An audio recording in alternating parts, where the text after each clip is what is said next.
اللهم صل وسلم وبارك على سيدنا محمد وعلى آله وصحبه وسلم. ازيكم يا احلى اخوات في الكون كله واحلى فراولات في الدنيا كلها.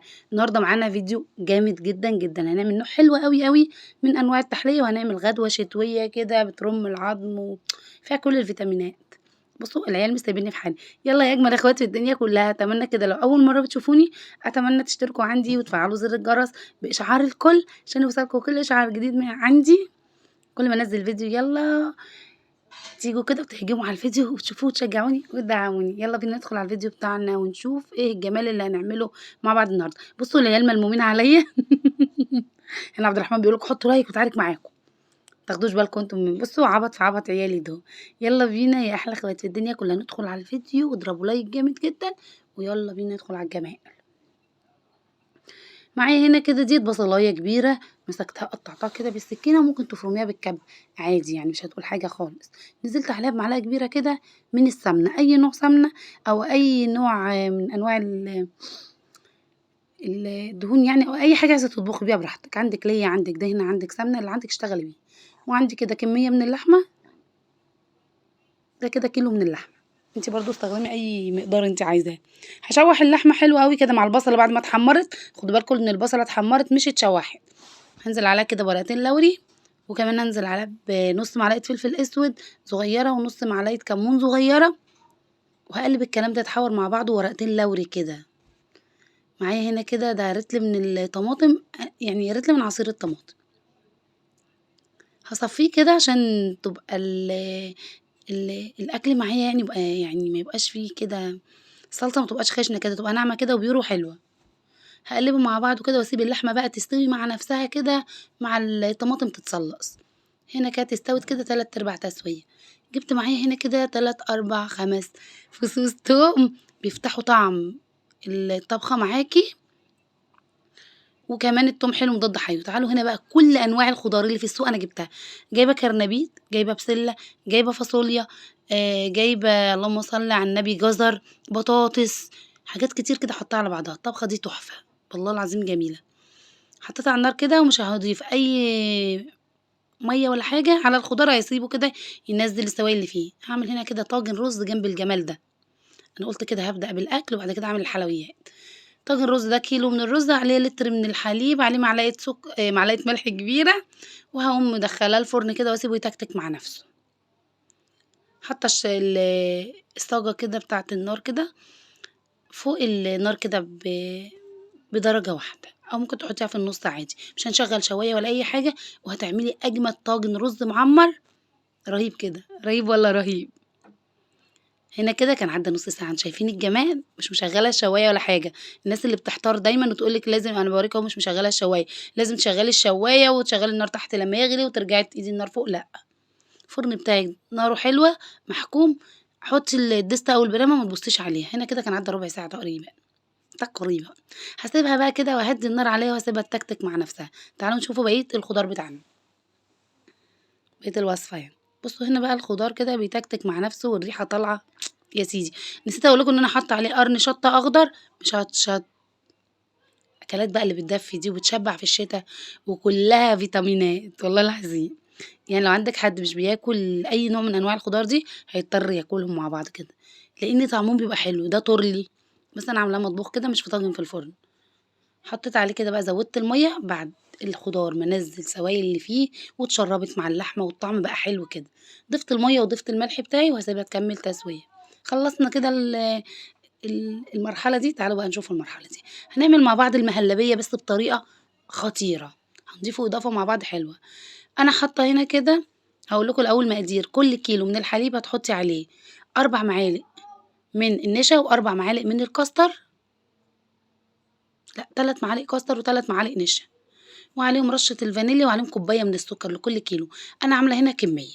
حطيت ايه المكون اللي انا ضفته على الكلام ده؟ حطيت باكو كريم كراميل، بيقلب لك طعم الوصفة بيخليها رهيب. هتدوقي أجمل مهلبية تعمليها كريمة زي ما بتقولي عليها تحفة. وكمان لونه بيكون حلو وبيدي اللون اللي هو الكريمي دوت كده، بيكون طعمه حلو قوي مختلف. أنا هنا عاملة ما شاء الله 4 كيلو، حاطة نص الكمية مية ونص الكمية حليب. فحاطة المقادير دي، بس أنا حبيت أقول لكم مقادير الكيلو على أساس لو حد عايز يعمل، تحطي قد إيه كريم كراميل، لو هتعملي الكيلو تحطي معلقة كده من باكو الكريم كراميل، وسِبته على النار هنا كده لازم يغلي معاكِ علشان النشا والكاستر يستوي حلو أوي معاكِ، أول ما تبدأ تغلي معاكِ كده وتتكتك معاكِ كده هتبدأ تتقل. بُصّوا قوامها مضبوط جدًا، ما باحبش المهلبية تكون تقيلة أوي، أوي، بيكون قوامها تحفة بالمقادير ديّة كده.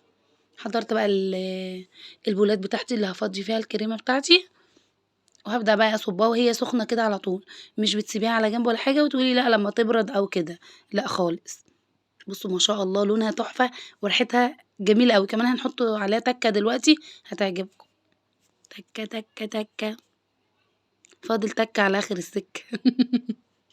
حطّوا لايك يا أجمل اخوات في الدنيا كلّها، ويالّا بينا بقى هنصُبّها زي ما اتفقنا وهي سخنة، لإن لو سِبتيها شوية كده هتلاقيها تقلت معاكِ، فمش هتبقى لطيفة وأنتِ بتفضّيها في الأطباق أو كده، أي أطباق بقى موجودة عندِك واشتغلي كده. هاضبّط بقى الكلام ده كلّه وافضّيه كلّه كده، بتبقى حلوة أوي، أوي كده في الشتا للولاد ومغذية وتغيير، والساقعة كمان بتطلب كده دايمًا كده النفسية تلاقيها بتطلب أكل. اللي هو بتاكل الأخضر واليابس كده الموجود في البيت، فأي حاجة مش هيقولوا عليها لأ يعني في الشتا وفي السقعة، السقعة بتأكّل، بتوكّل والّا بتأكّل؟ زي ما بتقولوا، وكمان الخضار ده بيسِد يا جماعة والله العظيم، وأيام البرد والوباء اللي إحنا فيه ده ربنا يكرمنا يا رب كده ويرحمنا برحمته، لازم نغذّي ولادنا كده وغصبٍ عنّهم نأكّلهم الخضار والحاجات ديّة مهمة جدًا. ولو ما بتحبيش طبخة، ما بتحبيش وصفة، ما بتحبيش نوع من أنواع الأكل، ما تجيش قدّام ولادِك وتقولي لأ ما باحبهاش، لإن الأولاد بيتطبّعوا بطبع أهاليهم، واللي بيشوفوهم بيعملوه بيعملوه زيّهم، يعني أنا قُلت ما باحبش البسلة هالاقي كلّه بيقول ما باحبش البسلة، لمّا نبقى هاديين على الأكل بناكله، وحد من ولادي مش حابب أكلة ما اخلّوش يقول قدّام أخواته، لإن أنتم عارفين الأولاد كلّها بتبُص لبعضها، فلو قال قدّامه لأ أنا ما باحبش دي، هتلاقي كلّه يقول لأ أنا ما باحبش دي، فأنتِ ركّزي على الحتّة دي كده يا قمر. مليت بقى الأطباق كلّها كده، ممكن تحطّيها في أطباق كبيرة عادي يعني، لو ما عندكيش البولات دي أو حاجة، بتكون حلوة برضه كده وإيه ولطيفة وظريفة. كرشنا يهمنا يا جماعة. في السقعة كرشنا يهمنا. خلّصت كده الكمية كلّها ما شاء الله بقى لقيت الأطباق دي اتملت، فهاجيب طبقين كبار كده فضلة خيركم، هاملاهم بقى دول كده يعني لأبو يوسف بالهنا والشفا أو أي حد من الولاد. أبو يوسف بيحب الحلويات والكريمة والحاجات دي على طول يعني، فأنتِ دلّعي ولادِك ودلّعي جوزِك ودلّعيهم وما تستخسريش فيهم. الموضوع سهل وبسيط والله مش بياخد أي وقت. تعالوا بقى كده خلّصنا الكلام، بييجي مع بقى كيس الكريم كراميل أرميه؟ لأ، قُمت حاطاه كده على الوش كده والله العظيم ادّى طعم حلو، ادّى طعم رهيب كده. على كل طبق كده أنا هاحط على جزء وجزء برضه، لإني عشان لو حد مش حابب ياكل من التاني السادة.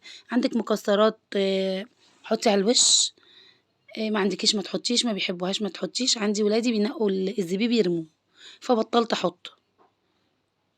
حطيت كده على جزء وجزء، سِبت جزء سادة وجزء كده إيه اديته طعم الكراميل رهيب يا جماعة لازم تجربوه، والله العظيم الطعم طلع جامد، الوصفة نجحت. خلاص كده يالّا بقى نشوفوا الجمال كلّه بقى ونشوفوا بقية الأكل اللي استوى. بُصّوا بقى شايفين الرز المطربش القمر ده، رز كده معمّر يا سيدي على الجمال، شوية الخضار دول بقى ريحتهم كانت قالبة الدنيا، والله العظيم طبق خضار كده يرُم العضم ويدفّي يدفّي النفسية في الشتا، النفسية محتاجة تتدفّى. خلّصت كده كل الكلام الجامد اللي أنتم شايفينه ده، أتمنى بقى لو الفيديو عجبكم يا أحلى أخوات الدنيا كلّها ما تنسونيش أبدًا في لايك وشير وسبسكرايب لمطبخ لوجي مامتها، باحبكم في الله واشوفكم على خير الفيديو الجاي، باي باي.